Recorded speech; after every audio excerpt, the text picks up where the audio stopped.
What's the most dangerous thing in your house? Look no further than your keyboard.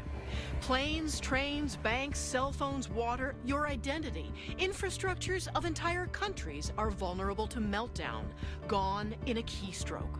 I think you have to concern yourself with the possibility of a digital Pearl Harbor. We grew up with the fear of nuclear annihilation, and terrorism became the new worry a few years back. But now the internet might just be the biggest exposed flank we have. Without our ability to bank online, to make a phone call, to switch on the lights, we're literally in the dark.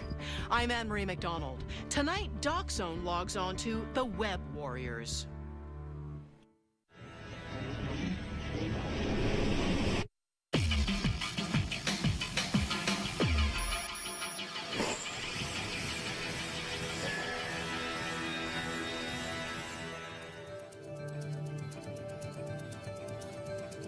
A hot summer afternoon in the Northeast.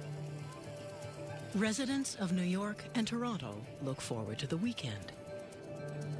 No one could predict what is about to happen. Doors shut quickly at City Hall. Nobody was allowed in because the metal detector. Massive power blackout hit the United States and Canadian cities, closing nuclear power 100 power plants shut down and 50 million people in 2 countries. Emergency has been declared in New York State.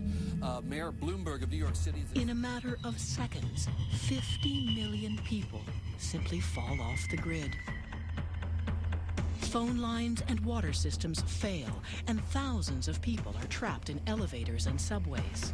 People started to panic, we couldn't breathe. It'll be okay, hon. It'll be all right. It is August 14th, 2003, and the largest blackout in North American history causes $6 billion in damages. The official cause? Overgrown trees on power lines. But there's more to this story than troublesome trees. Just 3 days earlier, on August 11th, someone, somewhere, released one of the most damaging computer viruses ever written. Blaster.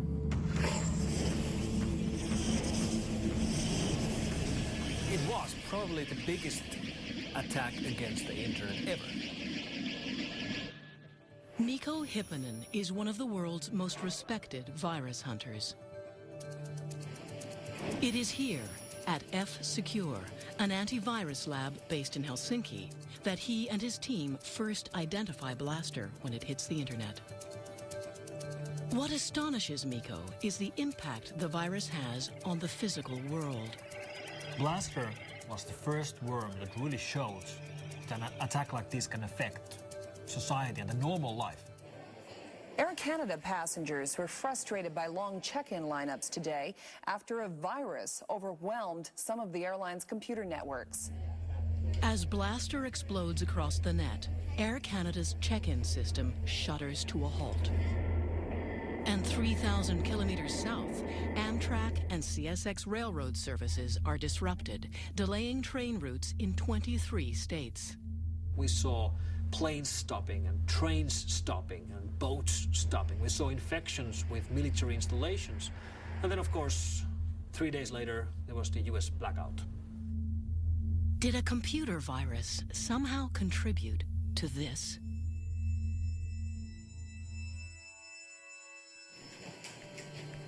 In the 21st century, most of us have had a run-in or two with a virus.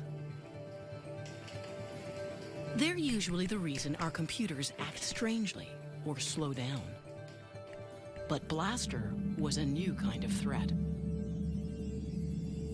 It used to be that viruses traveled the internet by piggybacking on other programs. They would arrive at your computer in the form of email attachments. The virus could not activate until someone opened the attachment. But Blaster was a worm. Worms don't need other programs. They propel themselves through the net, and they are self-activating. In other words, you could get Blaster simply by being connected. You would get infected just by having your PC online. You could be sleeping, and your machine would get infected. which meant anything connected was susceptible. Systems like the financial network, water treatment centers, and power plants. In one case, we know that a virus got into a major nuclear reactor in Ohio. 9 months after the blackout, the official report stated that Blaster, despite being released just 3 days earlier, played no significant role in causing the huge shutdown. Some security experts remained unconvinced, pointing to more than just the timing of the two events. If you read the blackout transcripts of the operators who were in the middle of this when it was happening, what keeps coming up in the transcripts is comments that, stuff isn't moving. Their screens were freezing, which is exactly what the blaster worm does. Whether the Blaster virus caused the 2003 blackout remains a contentious issue. But after Blaster, no one doubted that online viruses could cause real-world damage. It's been actually a real learning exercise for potential attackers and terrorists to see, oh, well, if an accident can cause this, maybe we could cause it as well. Eric Byers is a former instructor at the British Columbia Institute of Technology. He researches the dangers of connecting critical infrastructure to the internet. There's no question that you could build a virus to take down the critical infrastructure. For example, our power systems, our water systems, our transportation systems. If those go away, then our life radically changes. Today, most critical systems are connected to the internet. And the computers these utilities use are the same Windows-based PCs that you might have in your kitchen. 95% of the machines are running Microsoft Windows. So when you have some sort of a worm or a virus or some sort of threat spreading that affects Windows, it spreads like wildfire. A Canadian oil company came to us and said, we have this big infrastructure and we're curious, can somebody attack this? So Eric went to work. Using only a laptop and some basic hacker software, he easily broke into the holding tanks at the company's refinery. So, first of all, I'm going to do what's called cutoff visibility. Now I've fooled it so that the operator doesn't know anything's going wrong in the field. And then I'm actually going to blow up the tank for him. And you can see that all of a sudden, this pump has just gone nuts. And pretty soon, that tank's going to be overflowing. And in real life, somebody will be walking around with an oil spill.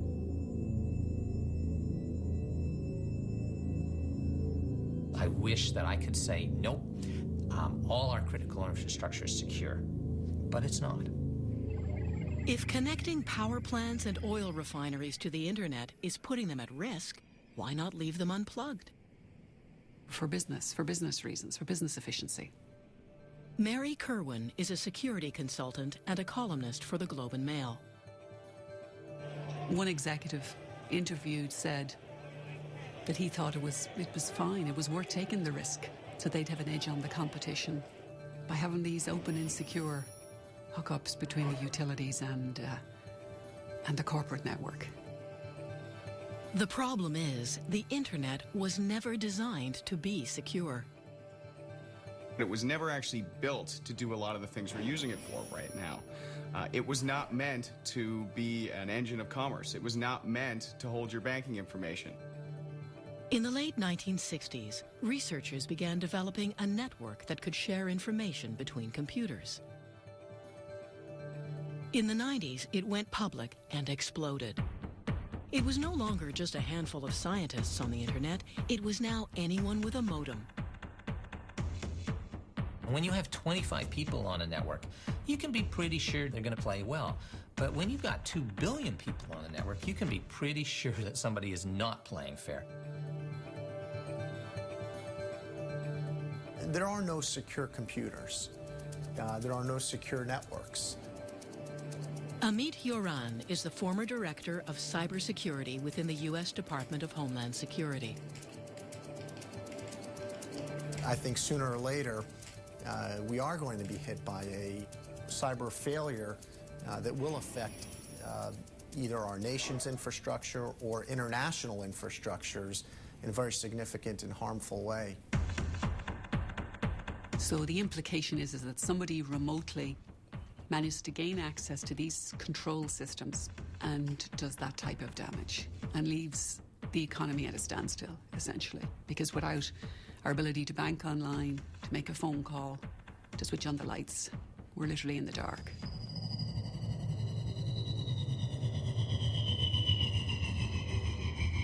Like most viruses, Blaster had no specific target.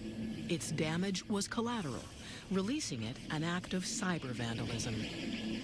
Something a kid might do. Most of the time when these guys get grabbed, if and when they get grabbed, it was just for sport or their pals, or they were sitting in their schoolroom in Germany and somebody annoyed them, so they decided to play a game and write viruses or whatever. So usually they have, particularly the kids, they have no clue of what they're doing, and that's why they can be very dangerous. They're called hackers. Some would say they're nothing more than hobbyists, kids mostly. But hackers grow up too. We are the people that are behind the scenes of everything that you take for granted on the internet. It's us. There are three types. The white hats are the good guys. They're the virus hunters or the IT people at your office. The black hats are the bad ones. The virus writers or the crooks who try to steal your credit card number online. And then, somewhere in the middle, are the gray hats. They work both sides of the street, guns for hire in a Wild West industry. Tell us who you work for, Donnie. Let's go somewhere else right now. Donnie makes his living as a professional hacker. Exactly how, he won't say. He is sometimes hired by companies to hack into their own systems. It's called penetration testing.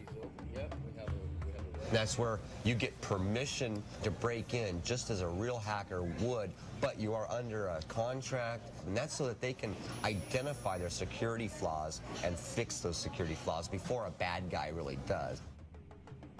We asked Donnie to demonstrate his skills. In less than 5 minutes, he's broken into the database of a major international airline. So basically, I'm one step away from grabbing all of the reservation information, all of the user information, which would include your name, your address, your telephone number, your credit card information for verifying your flight. There are thousands of people like Donnie. Hacking is a growth industry. There are now books, magazines, and classes that teach hackers how to breach internet security. There are even hacker conventions. DEF CON, held every year in Las Vegas, is the largest. Can you imagine 7,000 hackers loose in the entertainment capital of the world? DEF CON isn't your average convention. It's cash only at the door. Which isn't such a bad idea. With 7,000 hackers afoot, it's probably the last place you'd want to use your credit card. Well, DEF CON's been going on a long time now, various degrees of notoriety, hacking their badges and hacking each other and hacking each other's cell phone, and it can be a dangerous thing to attend. At DEF CON, you can learn how to pick a lock, electronic or otherwise, or how to hijack a digital billboard. And though most attendees are hackers, there's also more than a few federal agents. In more recent years, you have so many undercover FBI agents that it's hard to tell law enforcement apart from the real deal. Depending on who you talk to, the FBI are there to either spy on the hackers or recruit them. We seek out the rockstar hackers to find out what the cutting-edge threats and vulnerabilities and tomorrow's issues and problems are, because they know. Somebody told us it's easy to spot the FBI. They're the guys over 35. And today, with software designed for children as young as 6 months old, a new and far younger generation of hackers is right behind this one. When we return, how a 15-year-old hacker paralyzed the internet's biggest players. If they were up and they were online, it could be shut down.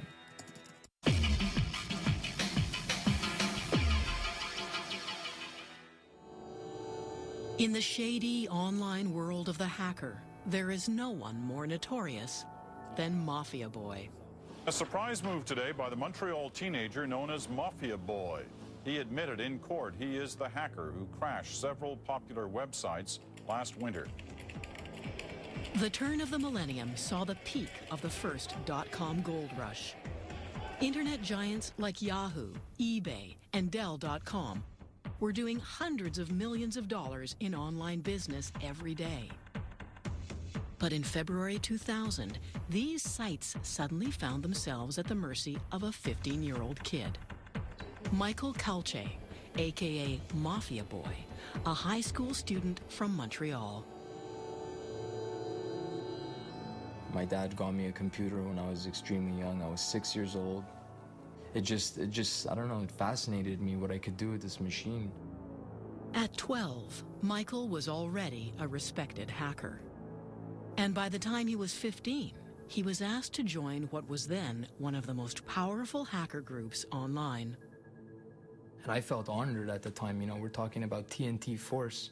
This was a big Russian hacker group that had a big foundation and serious programmers in it. As TNT's newest member, Michael was eager to show off his skills. He hatched a plan to destroy a rival hacker gang by building the ultimate online weapon. I'm going to make a new tool, something that is so powerful people have never seen before, and they're going to run for their lives and wish they were never hackers. But before he attacks his enemies, Michael must first test the weapon. He picks a target: Yahoo. To this day, the biggest, busiest, and most profitable website in the world. It really never entered his mind that one of the most important sites on the internet, one of the most valuable e-commerce companies out there, would actually get taken out by what he built. In the early morning hours of February 7th, 2000, Michael prepares his attack. He puts the weapon on a timer, thereby creating an alibi, and then heads off to his grade 9 classroom. So he's sitting in a classroom, the teacher's talking, and Mike isn't paying any attention because all he's thinking about is 3, 2, 1, it's launched. And at 10 a.m., what is still the largest internet attack in history begins. I got home. I was just dying to get on the computer and see exactly what the results were. And I realized it was more than successful when I got home because Yahoo.com was still down. Michael's weapon launched a direct assault on Yahoo computers. It was called a denial of service attack. Every time you access a website, you make a request from that site's computers. What Michael did was harness the bandwidth of dozens of larger computers, mostly from universities in the US. By turning them all onto Yahoo and making millions of requests every second, he crashed Yahoo's site. It's like if you call a pizza place and the phone is busy, it means that they're dealing with too many phone calls. Same thing. I bombard them with so many requests, they're just offline. Even today, there are very few defenses against this kind of attack. After seeing Yahoo collapse, Michael got a little carried away. CNN, Amazon, eBay, Dell, all multi-billion-dollar companies, all easily shut down by Mafia Boy. CNN was probably one of the biggest attacks because they lost 1,200 other sites when CNN.com went down. Everything linked to CNN just went poof with it. I started to realize I had something way more powerful than I could imagine here. I felt a sense of it before, but this was the moment I realized, you know, there's not much that can stop me here. The attacks made headlines around the world and sent shockwaves rippling through the new economy. You have a situation where the price of these companies that were hit they take hits on the stock market. You have the Attorney General of the United States standing up and saying that we will be the ones for this. You have President Clinton convening a cybersecurity summit at the White House and talking about finding ways to fend off future attacks like this. The first reports came out, they were estimating the damage to be $1.7 billion damage. All from a Pentium 133. It was Michael's bragging that eventually got him arrested. He served 8 months in a juvenile home. But he left a legacy. Suddenly, the internet didn't seem like such a great place to do business after all. People didn't really realize the extent to which the internet was vulnerable until a 15-year-old kid kind of showed them. I think it, in a sense, showed that the emperor had no clothes. That the thing experts had known all along, that building e-commerce on top of the internet is maybe not the best idea. It also showed that there wasn't a coordinated strategy in the government, in industry, to actually combat and fix a lot of these flaws and to fight off these attacks. The internet has little to no law enforcement. It's simply too big, too international, and too anonymous. It's very difficult to identify who is online at any one time, where do they come from, and they can just disappear into the ether. Just take out their connection and they're gone. They're like specters, like ghosts. For the most part, black hats target one company and its ubiquitous operating system. Now, this company is looking for a little vigilante justice. Microsoft established an antivirus reward program that will pay people if they provide information on a virus writer and it leads to an arrest and conviction.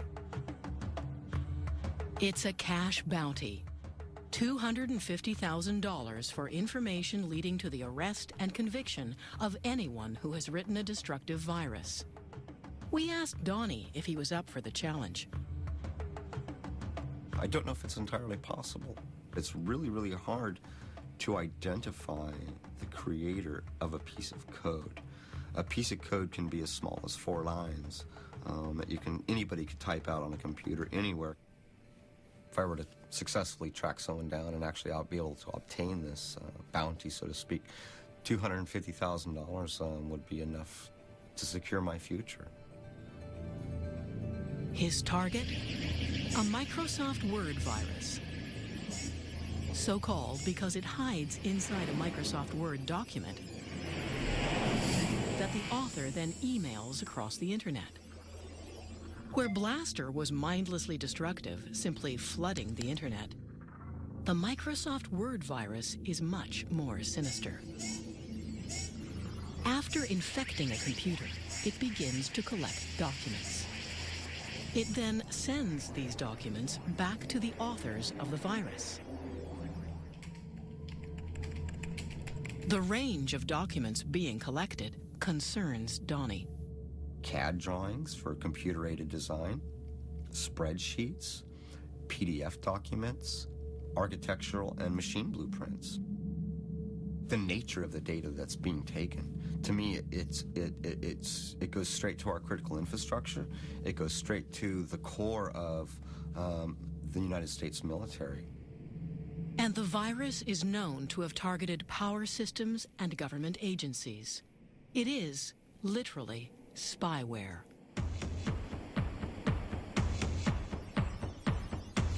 Donnie's first stop in his search for the authors is Russia, home to the blackest of the world's black hats.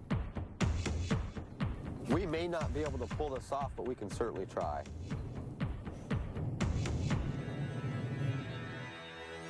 When we return, the most lethal online threat yet. The estimates are that it alone has infected 50 million machines. So there's this hovering, literally perfect storm of potential attack.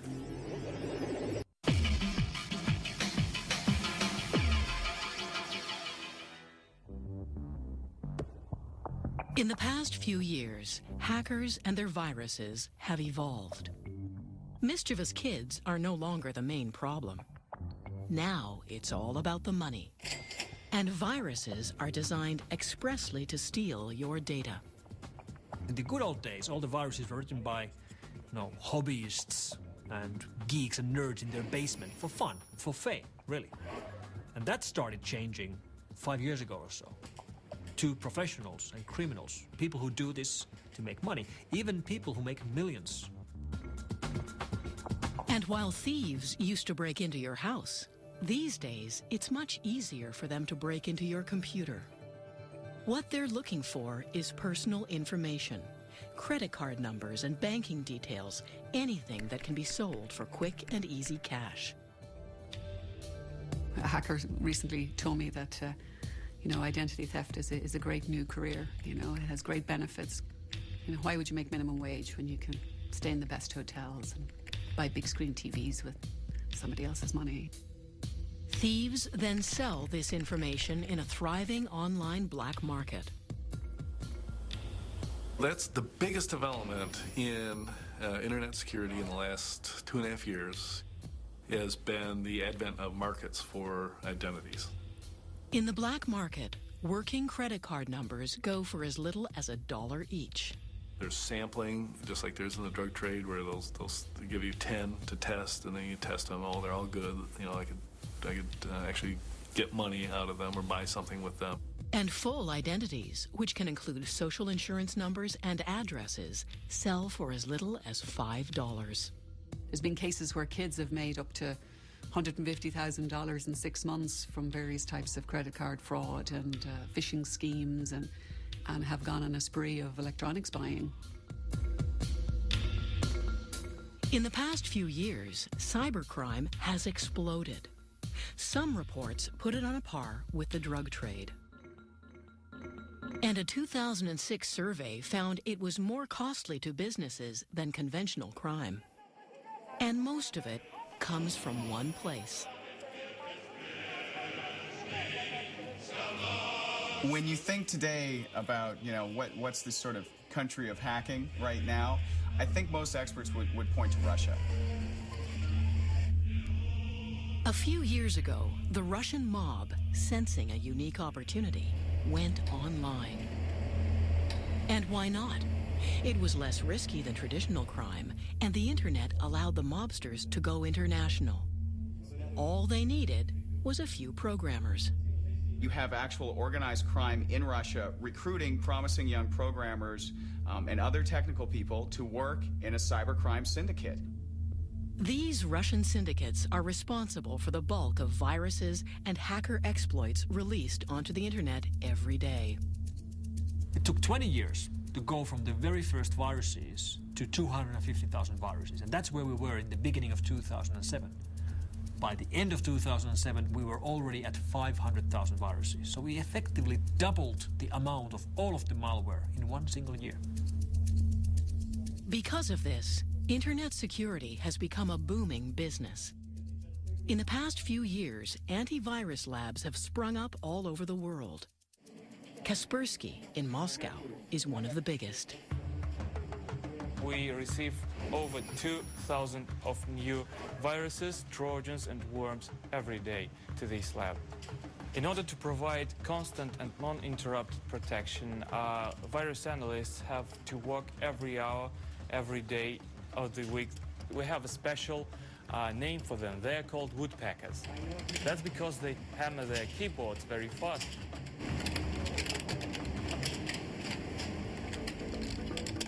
Donnie seeks help tracking down the authors of the Microsoft Word virus. He gets in contact with a group of Russian cyber criminals. These guys are really no different than a criminal ring that would be specializing in stolen car parts or stolen electronics, where they're trying to turn it, sell it, launder the money, and get some type of percentage out of it. One of the group agrees to meet with Donnie in a cafe.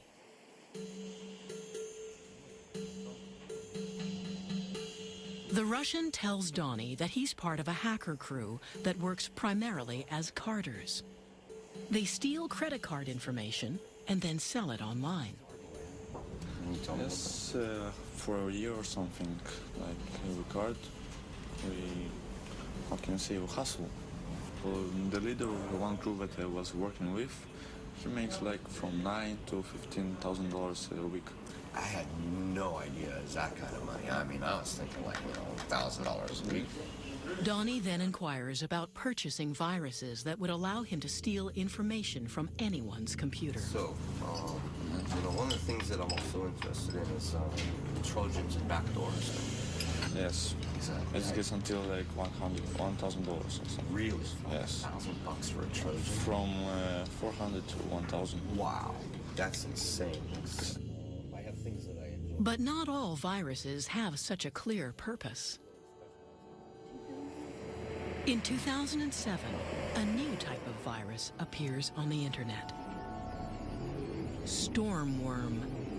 It infects without warning and seemingly without consequence. And to this day, no one knows what its purpose is. People often ask me about how do I know if I'm infected by storm? And you really don't, because it doesn't show any messages, destroy anything, it doesn't play any music or anything, any of the fun stuff we used to see with old school viruses. It's really invisible. Not just invisible, but impossible to detect. This is because it's always changing.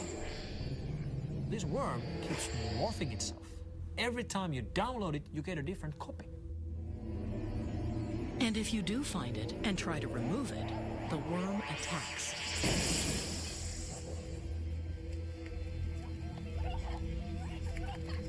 But the biggest reason Stormworm is making headlines around the world is that it turns a computer into a so-called zombie or robot. The author of Stormworm can then control your computer, now a zombie, remotely, without you knowing. The zombie computer means a computer which is no longer in control of its owner. The person who actually owns the PC doesn't see this. He thinks the PC works just fine, but there's someone else behind the scenes who has access to that machine and can do whatever he wants on that machine, over the network, any time of day he wants. The worm infects thousands of PCs, creating thousands of zombies. The author of the worm then links all of the zombies together, creating a robot network, or botnet. So the idea of these botnets is that characters who manage to get bad code onto your computer, they own your computer, you know, they have, I like to call it the key under the mat. They can come back anytime they like. You don't know even that they're there. Once you have a botnet at your disposal, you can use the combined power of all these computers at the same time. So you can, for example, send an instruction that all of those machines start to send as much traffic as they can against one single website. That's a denial of service attack. The same type of attack Mafia Boy used to take down Yahoo. There are Russian botnet operators right now selling denial of service attacks launched from their botnets by the hour or by the day.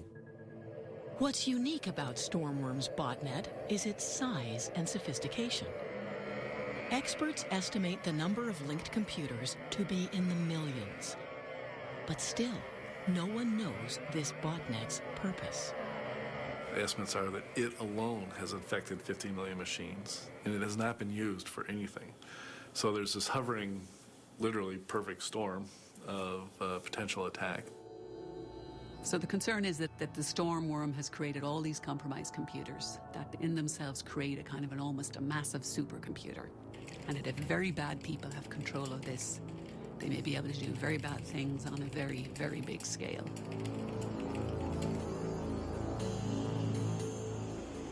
Donnie continues his search for the authors of the Microsoft Word virus. He asks his source if the Russians are involved. They're getting like CAD drawings and design features from companies that are making like missiles, that are building like subcontractors for the army. We don't get into it, have people that do it. So I don't know nothing about it. So you don't know anything about this Microsoft Word virus?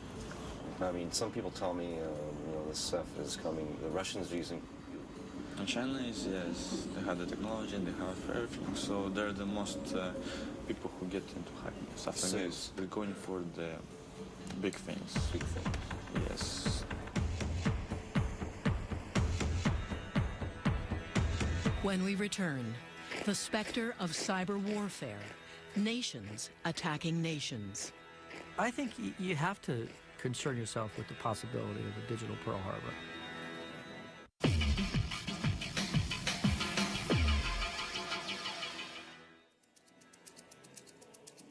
In April of 2007, Estonia suddenly found itself on the losing side of a battle with the largest country on Earth. What began as a protest over Estonia's relocation of a Soviet war memorial quickly turned ugly. Riots broke out, and Russian hackers launched what some people call the world's first cyber war. What happened in Estonia was a major cyber attack. Tried to harm the country, the government of the country, the financial organization of the country. Cyber warfare. It's a terrifying premise, and up until recently, mostly hypothetical. Estonia was particularly vulnerable. Like Canada, it is one of the most wired countries on Earth. More than 78% of the Estonian citizens are doing their banking business via the internet. In a place where most people bank online, attacking the internet makes everyone a little nervous. Down to the point that people may ask, is my money still in the bank if I don't have access to my money? Within minutes, hackers shut down the banks. They also targeted broadcasters, newspapers, and government offices. We saw the single largest attack against all of the infrastructure of a single country we've ever seen. And it really started to affect the everyday life of people. And though the Russian government denies any involvement, there's no doubt the attacks were politically motivated.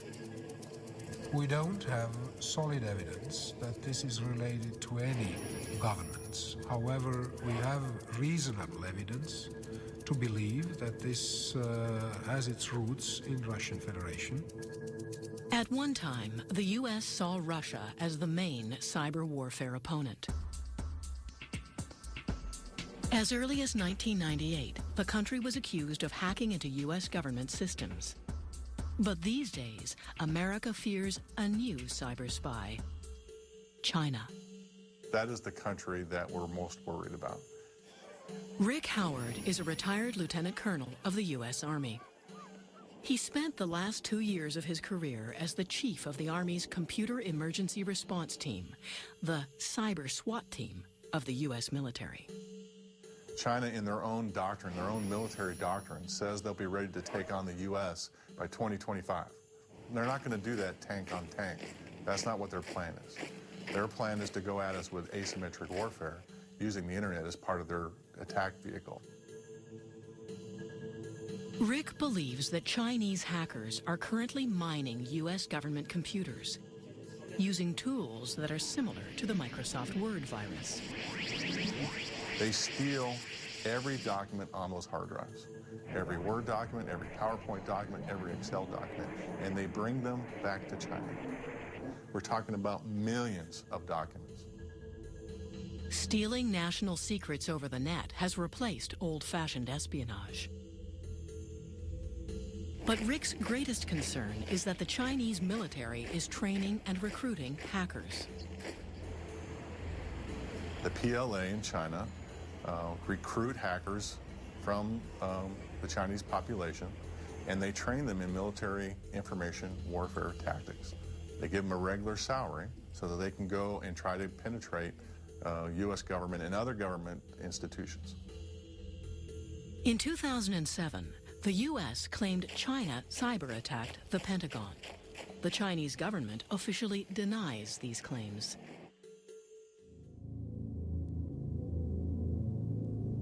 So how vulnerable are we to a cyber attack? And what exactly would it mean? The complete breakdown of financial, health, traffic, air traffic, government, structure of a country.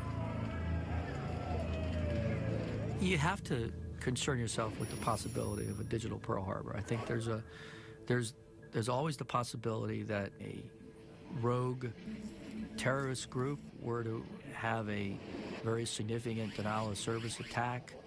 And if there's anything that people need to understand in cyberspace is that this is hard stuff. You have to take it serious. So if and when an attack comes, are we ready? The title Web Warriors appears on screen. Donnie crosses a Moscow street. Donnie abandons his pursuit of the Microsoft Word virus. Even for a career hacker, it's almost impossible to get to the bottom of that one. The percentage of it being successful is really low, in my personal opinion.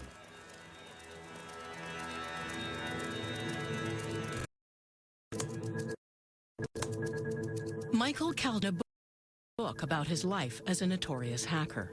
I couldn't stand back knowing what was going on and what's going to happen and how bad it's getting. 8 years after his attack, he says he could do it all over again if he wanted to. Because they haven't done anything about it. They say they're investing this into internet security and this and that, but the situation is only getting worse for everybody.